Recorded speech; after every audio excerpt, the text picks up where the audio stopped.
Here is $3. You look sad. Go get a snack for yourself." The voice was tiny, like a bell ringing in a graveyard. Candy didn't move at first. He stood under a massive black silk umbrella, the rain drumming a rhythmic, aggressive beat against the fabric. His suit was worth more than most people made in a year. His slicked-back hair didn't have a strand out of place, and the tattoos snaking up his neck warned the world that he was a man who dealt in shadows. Behind him, 2 bodyguards stood like stone statues, their hands folded, eyes scanning the perimeter. They were ready to break ribs for their boss, but they weren't prepared for this. Candy looked down. A small girl, no older than 5, stood in the downpour. She wore a faded denim top, and her hair was intricately braided with colorful beads that sparkled against her dark skin. She wasn't afraid.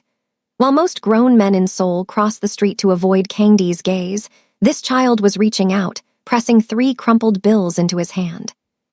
"A snack." Candy's voice was like grinding gravel. He hadn't spoken a kind word in years. "Mommy says when people have the gray face, they are hungry for kindness," the girl said, her Korean surprisingly fluent but flavored with a soft, melodic accent. "You have the grayest face I've ever seen." "Hello, family. Where are you watching from?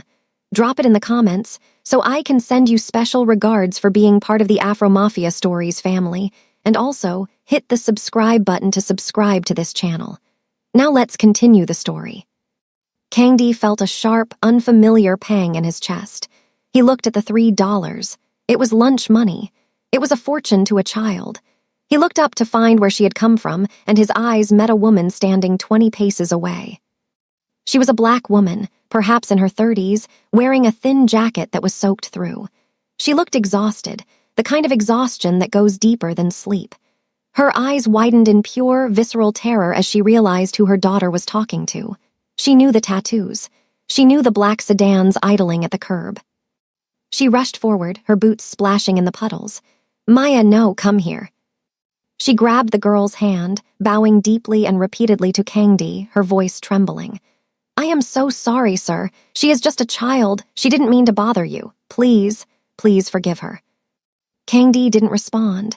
He just watched as the mother practically dragged the child away into the misty rain of the Mapo district.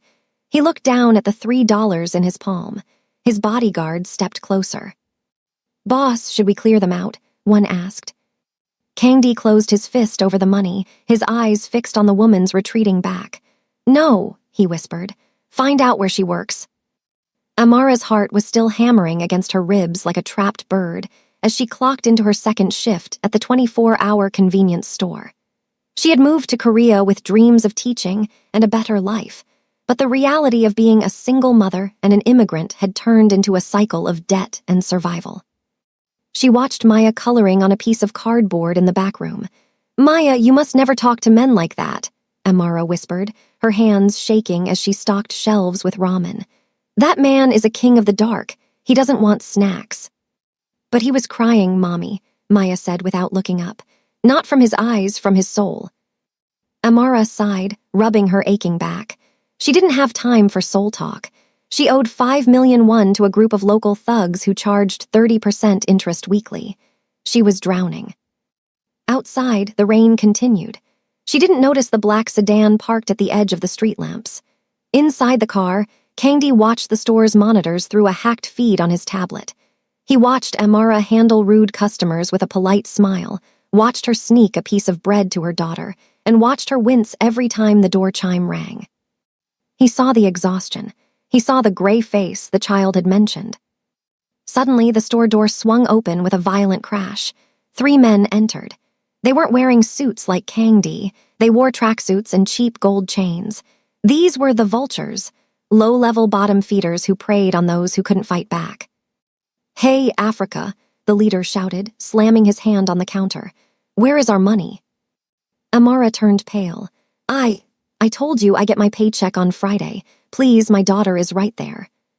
The leader leaned over the counter, grabbing a display of candy and throwing it across the room. "Friday was 3 days ago in my head.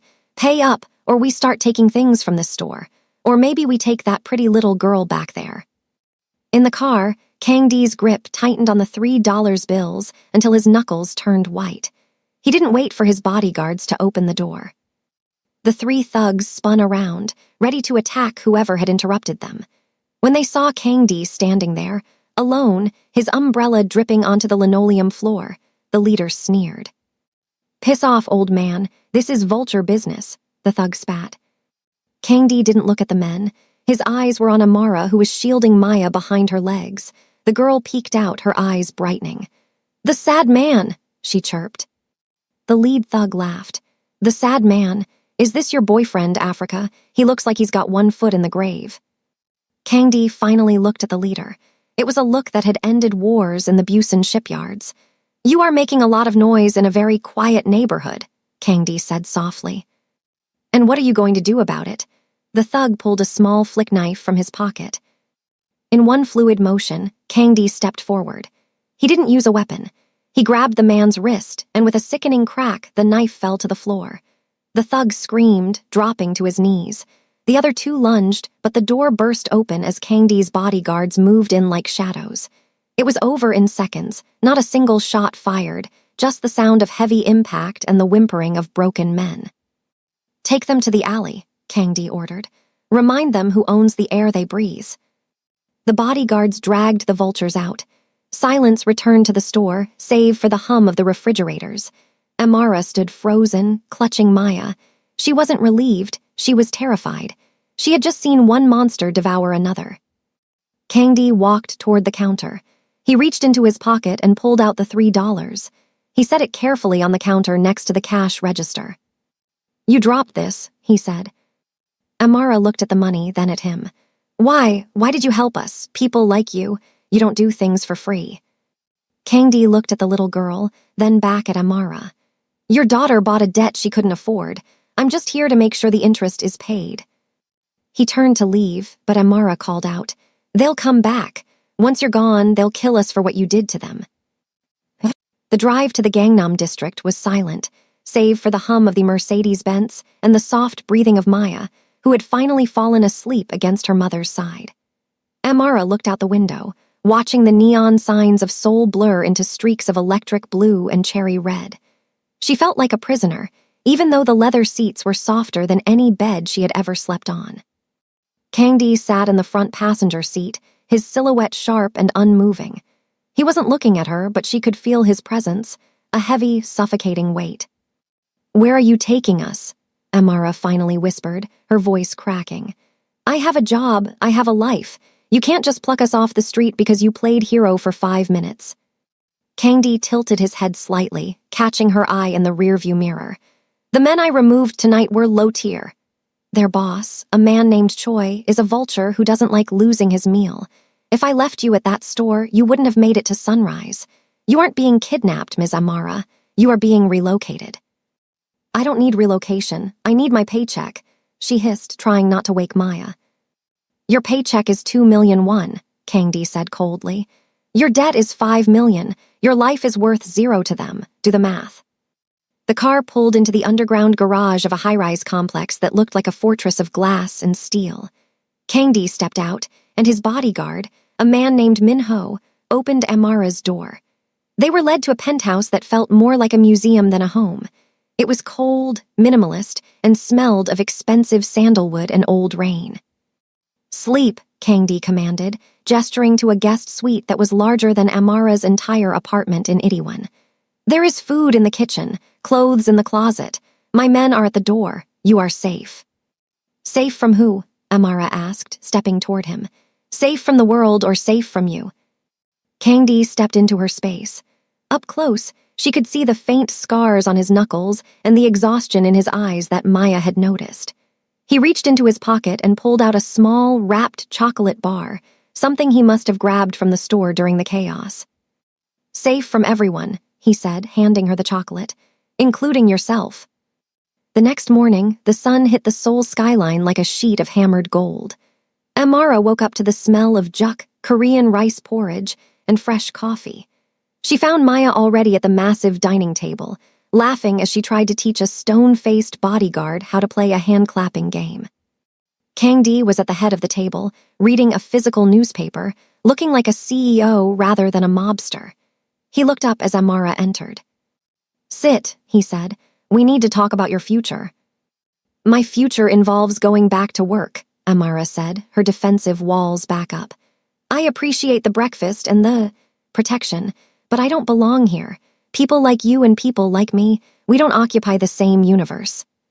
You're right, Kangdi said, folding his paper. In my universe, people take what they want. In yours, people give until they have nothing left. Your daughter gave me $3 yesterday. Do you know what I was doing when she walked up to me? Amara stayed silent. I was standing in the rain, waiting for a signal to authorize a hit on a rival, Kangdi confessed, his voice devoid of emotion. I was ready to end a life, and then a small girl told me I looked sad and offered me her snack money. She broke my focus. She saved a man's life without knowing it. Amara felt a chill. She looked at Maya, who was blissfully unaware of the darkness surrounding them. I looked into your debt, Kangdi continued, sliding a folder across the table. You've been paying interest on a loan your late husband took out, a loan that was illegal to begin with. You've paid back the principal 3 times over. The vultures were just using you as a recurring ATM. He stood up, his tall frame casting a long shadow over the room. Today, I am going to end that contract, but I need you to understand something, Amara. Once I interfere, you are linked to me. The police won't help you, and my enemies will know your name. Is your freedom worth the risk of my company? Kangdi didn't look worried. He looked bored. He adjusted his cufflinks and turned to Amara. Stay in this room. Do not open the door for anyone but me or Minho. He descended to the building's private lounge, where Choi, a greasy man in a loud suit, and a sharp-looking man in a legal robe were waiting. Kangdi, Choi sneered, leaning back on a white leather sofa. You've crossed a line. You touched my men. You took my property. That woman owes me money. And now you're interfering with civilians. The prosecutor stepped forward, his voice oily. Mr. Kangdi, we have reports of kidnapping and assault. If the woman isn't released to Mr. Choi immediately, I will have a warrant for this entire building within the hour. Is a foreign laborer really worth your empire? Kangdi walked to the bar and poured a glass of whiskey. He didn't offer them any. The woman isn't a laborer. She's an employee of my charitable foundation. Her daughter is a ward of my protection. Choi laughed. Charity, you're a shark, Kangdi, just like me. Kangdi turned, his eyes flashing with a sudden predatory heat. No, Choi, I am a whale. You are a parasite. You thrive on the weak. I thrive on the strong. There is a difference. He pulled out a tablet and laid it on the table. It showed a series of bank transfers, illegal kickbacks from Choi's gambling dens to the prosecutor's private offshore account. The prosecutor's face went from smug to ghostly pale in a heartbeat. Here is the deal, Kangdi said, his voice a low growl. You will sign a document stating that Amara's debt is settled in full. You will never speak her name. You will never enter the Mapo district again. And in exchange, I don't send this file to the Blue House. Choi looked at the prosecutor. The prosecutor looked at the floor. With shaking hands, Choi signed the papers. You're making a mistake, Choi hissed as he stood to leave. You're getting soft for a woman who doesn't even speak your language. It'll be your head on the block next, Kangdi.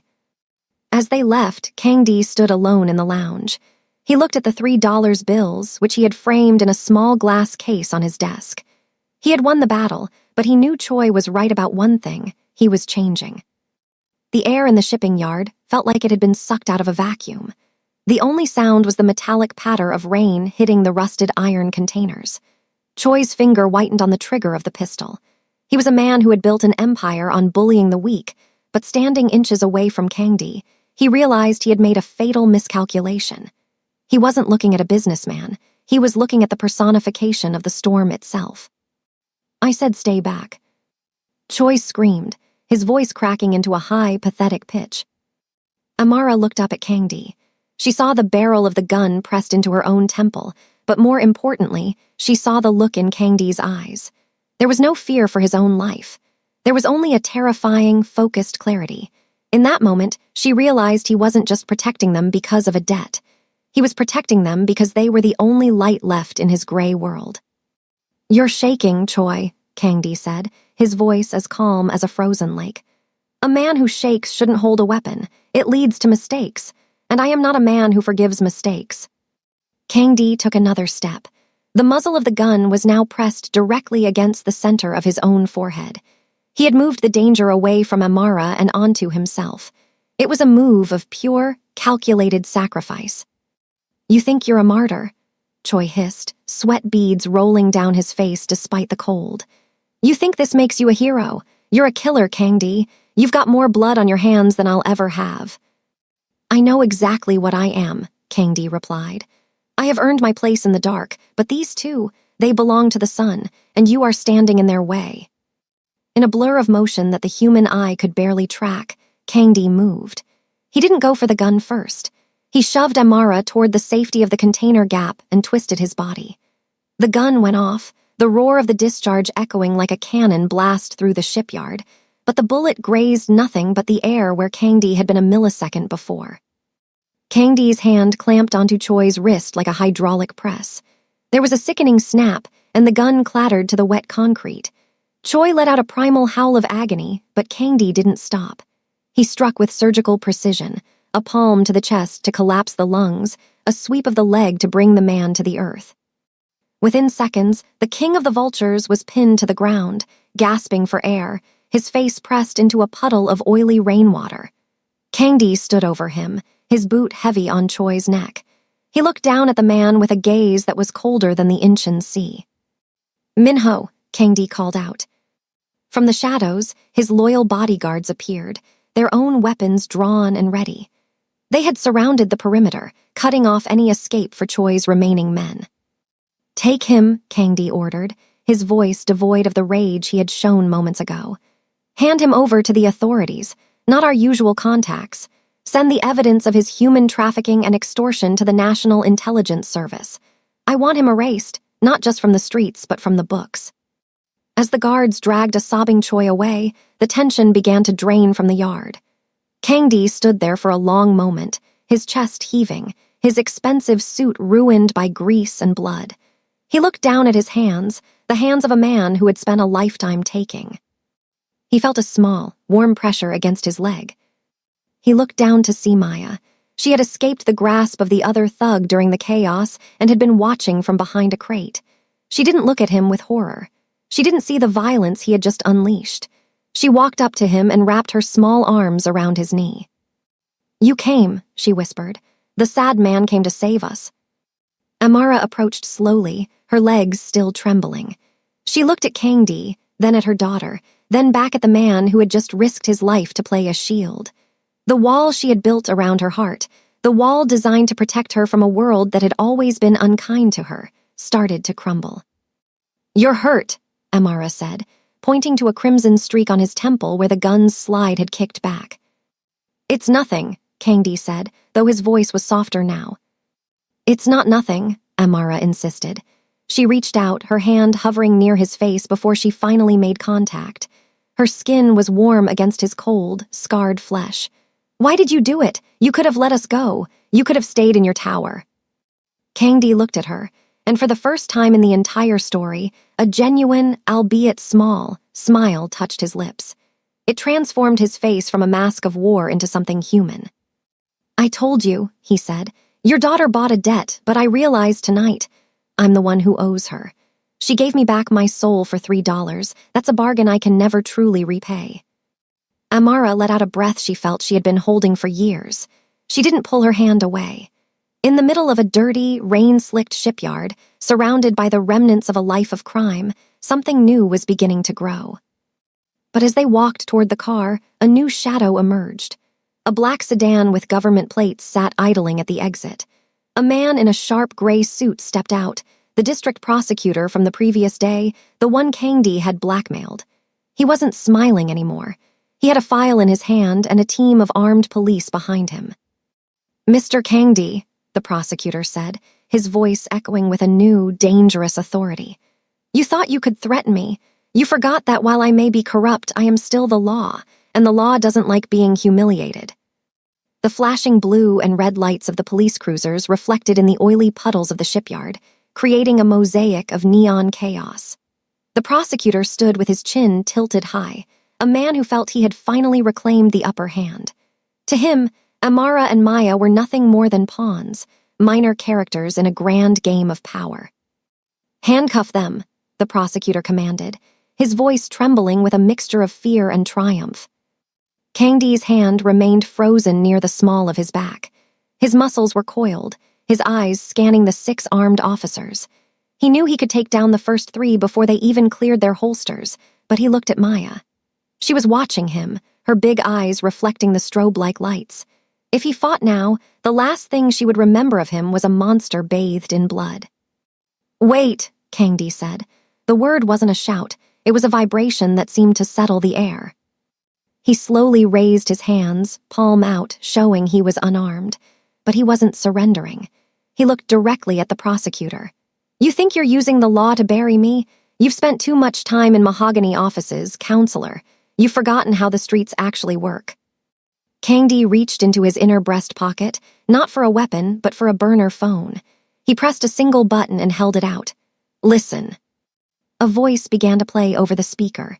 It was the prosecutor's own voice, recorded only 20 minutes prior, talking to one of Choi's associates. "Once Kangdi is neutralized, I want my cut of the Incheon docks. And make sure the woman is deported before she can testify. I don't want any loose ends." The prosecutor's face drained of color. That's a fabrication. It's inadmissible." "Maybe in your courtroom," Kangdi said, stepping forward. The police officers hesitated, sensing the shift in power. "But I didn't send this to a judge. I just uploaded it to the Blue House's public ethics portal and sent a copy to every major news outlet in Seoul. In about 30 seconds, your phone is going to start ringing. And it won't be your friend's, it will be your replacement." As if on cue, the prosecutor's phone began to vibrate violently in his pocket. He stared at it as if it were a live grenade. The officers looked at each other, then at their superior. They weren't fools. They knew a sinking ship when they saw one. "Drop the charges," Kangdi said, his voice dropping to a deadly whisper. "Walk away, and I might forget to release the second half of that recording, the part where you discuss the bribes from the Busan construction project." The prosecutor looked at Kangdi, then at Amara, his eyes filled with a desperate, impotent rage. He turned on his heel and barked at his men. "False alarm! We're leaving, now." The sirens faded into the distance, leaving the shipyard in a sudden, heavy silence. The threat was gone. The vultures were broken, and the law had been forced to blink. 6 months later, the Itaewon district was bustling with its usual Saturday afternoon energy. The smell of roasted coffee and spicy street food filled the air. In a small, brightly lit corner unit that used to be a dusty warehouse, a new sign hung. Maya's Garden International Community Center. Inside, the walls were covered in children's drawings. Amara stood behind a desk, looking elegant and at peace. She was no longer wearing the thin, soaked jacket of a fugitive. She was the director of a foundation dedicated to helping immigrant families navigate the complexities of life in Korea, legally, safely, and with dignity. The door chimed. Maya, now wearing a brand new denim dress with even more colorful beads in her hair, let out a squeal of delight. "He's here, he's here." Kangdi walked in. He looked different. The slicked-back hair was gone, replaced by a softer, more natural style. He wore a simple dark sweater instead of a structured suit. The neck tattoo was still there, a reminder of where he came from, but the gray face was a memory of the past. "You're late," Amara said, a playful smile playing on her lips. She walked over to him, and there was no hesitation in her movement. They had spent the last half-year building something far more difficult than an empire. They had built trust. "The board meeting ran long," Kangdi said, his voice warm. He had officially stepped down from his traditional businesses, handing the reins to Min-ho to transition the organization into a legitimate logistics firm. He was now the primary benefactor of the center. He looked around the room. "Is she ready?" "I've been ready since breakfast," Maya shouted, grabbing her backpack. They walked out together into the warm Seoul sun. As they passed a small street vendor selling traditional Korean snacks, Kangdi stopped. He reached into his wallet and pulled out 3 crumpled, framed-looking dollar bills that he had kept with him every single day. He looked at them, then at Amara. "I think it's time to finally spend this," he said. He handed the $3 to the vendor and bought a large bag of honey-coated walnuts. He handed the bag to Maya, who took a big bite and grinned. her face lit with pure, unadulterated joy. "See," Maya said, her mouth half full. "I told you, snacks make the gray go away." Kangdi looked at Amara. He reached out and took her hand, his fingers interlacing with hers. For the first time in 40 years, he didn't feel the need to look over his shoulder. He didn't feel the weight of the crown or the shadow of the gun. He felt the warmth of a hand that had chosen to hold his, despite knowing exactly who he was. They walked down the street, a former mob boss, a resilient mother, and a little girl with a bag of snacks. To the world, they were an unlikely trio, but to each other, they were the answer to a prayer they hadn't known they were whispering. Kangdi realized that life wasn't about the power you wielded over others, but the power you had to change yourself for the people you loved. The $3 hadn't just bought a snack, it had bought a second chance. And as the sun set over Seoul, casting a golden glow over the city, the sad man finally felt at home. The end. Hit the subscribe button to subscribe if you love this story, and also, comment where you are watching from.